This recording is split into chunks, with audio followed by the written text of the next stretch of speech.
Hi everyone and welcome to the rundown for day 3 of spring training in Scottsdale, Arizona with the San Francisco Giants. I'm Andrew Baggerly and thanks for joining me. It is Wednesday, February 16th and a little bit of news and a very light workout, still just the pitchers and catchers here. The news for today is Tim Lincecum and Brian Wilson were held out of workouts because they had some minor aches and pains, termed minor anyway. Tim Lincecum just said his neck didn't feel so great, slept on it wrong, had a little bit of a headache, so he was kept out of the PFP drills, but he went back to the training room and they stretched him out, said he felt a lot better. This was the day that Lincecum and Wilson were not off the mound today.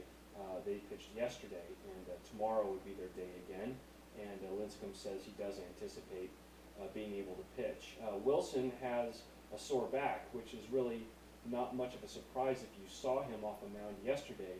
It was pretty noticeable. He wasn't getting a lot of extension in his delivery, wasn't throwing particularly hard, and you're not really sure what's going on with that, but he had a bad back on occasion last year, and it's something that he's dealt with, so didn't get a chance to talk to him. Really, he was able to say as much as the cardboard cutout of Larry Bird that was gracing the front of his locker. This thing was giant. It's about 6.5 feet tall, and it was from an old beer advertisement. I'm told he found that prime purchase on eBay. As you know, Brian is from New England and is a big Boston Celtics fan, so if you say anything insulting about the Celtics or Larry Bird, you're not going to get a kind response from Mr. Wilson. We did get to see Madison Bumgarner go off a mound today, and he was working with Buster Posey, and Buster was giving him a lot of positive feedback with almost every other pitch. It's good action on that one, Bum, or yep, or just real simple things that Buster was saying as an affirmation with pretty much every pitch he caught. Sanchez was the furthest away from our vantage point, so it's hard to get a gauge on him, but Bruce Bochy said he liked the way both of those lefties looked. So that's a positive development. But otherwise, today was just like yesterday, just the light workout for the pitchers, and the other half of the pitchers got to throw their pens. One guy who was really airing it out, probably no surprise, is Mark Kroon.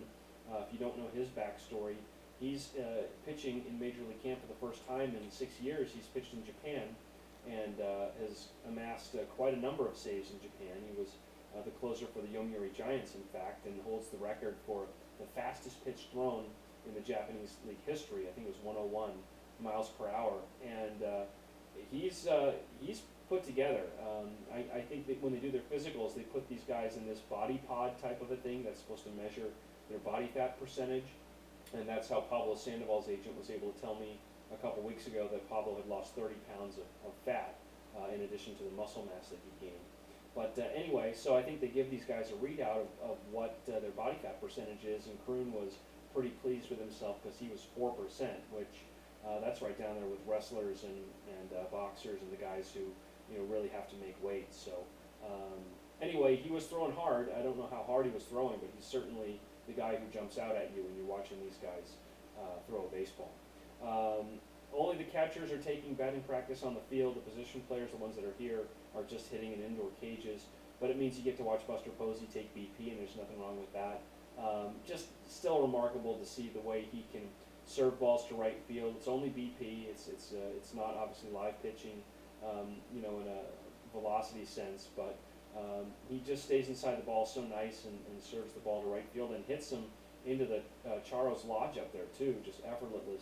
So Buster certainly looks like he hasn't lost anything over his off season. We did get a chance to check in with Mark DeRosa. He was here last night. I didn't see him, but got a chance to talk to him today, ask him some questions.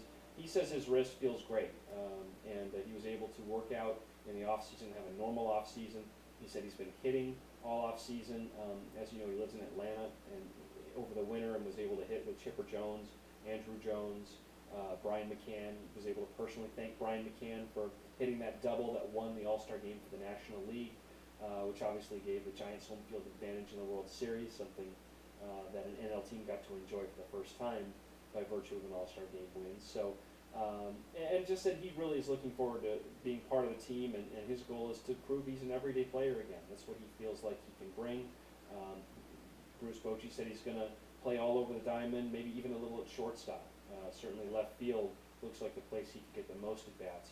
But DeRosa says he's realistic. He knows that it was a different team that won the World Series than the team that broke camp with him as a starting left fielder last year, and he knows he's going to have to really show that he's worthy of getting those at bats every day. But that's what he's on a mission to do, and he says that he feels healthy and normal again for really the first time in 2 years.